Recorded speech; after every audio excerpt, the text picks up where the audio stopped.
words Let me and bring in selectively Professor and Habib make at this a point. narrative Professor out of it. Habib, do you believe that actually the truth lies somewhere in between, as it often does? Yes, it lies in between. There are lots of things which are being missed because the petitions which are filed, there is no doubt. He was not the first person or the last person who actually filed a petition.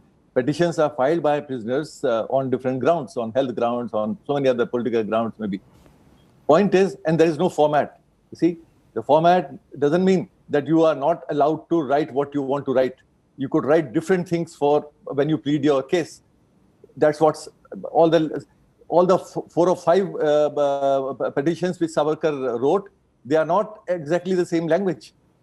No, but the antagonism, Professor Habib, for the longest time, the moment Rajnath Singh claimed yesterday that it is a regular practice for a person to file petitions, Mahatma Gandhi asked him to file mercy petitions. There's been anger from certain from historians who are saying this is a lie. Now, Rajnath Singh's claim is totally outrageous. What is outrageous about it? Specifically, what is it about it that you believe is outrageous? He should have used his words a little more carefully. He was little not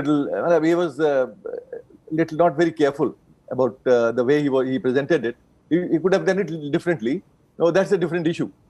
The point is, the letter which Gandhi wrote regarding Savarkar brothers, he writes very clearly that these brothers have already assured the government that they are not going to contest the British rule over India after they go out. Yes. They are not seeking independence from the British rule. I don't think other people who wrote mercy petitions use this sort of language. At least I am not aware of. So you're saying that that Savarkar's letter effectively amounts to his accepting British. This is Gandhi writing. Gandhi paraphrasing them. Yes, the exact words, they both state unequivocally that they do not desire independence from the British connection. Yeah, that's what Gandhi writes. If you believe him.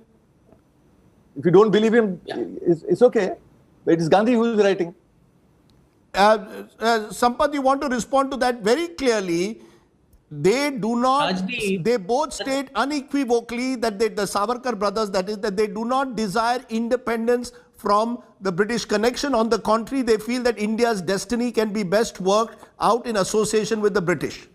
And what's the second line after that, Rajdeep? He says, I think we should take that at face value. Yes, which means nobody that has questioned their honor or their honesty. And in my opinion, the published expression of their views ought to be taken at its face value.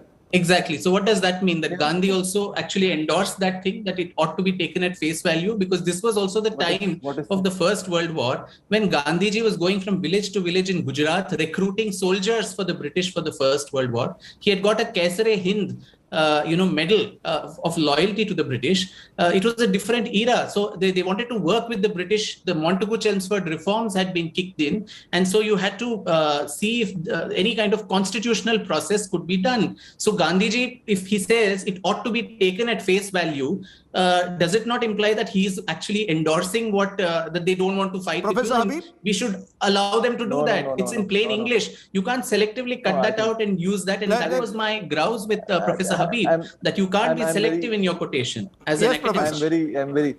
Not selective at all. Not selective at all. It is Gandhi's. These are Gandhi's words. Yes. Gandhi's words. Go and see the collected volume 17. So I'm not speaking anything from my own side.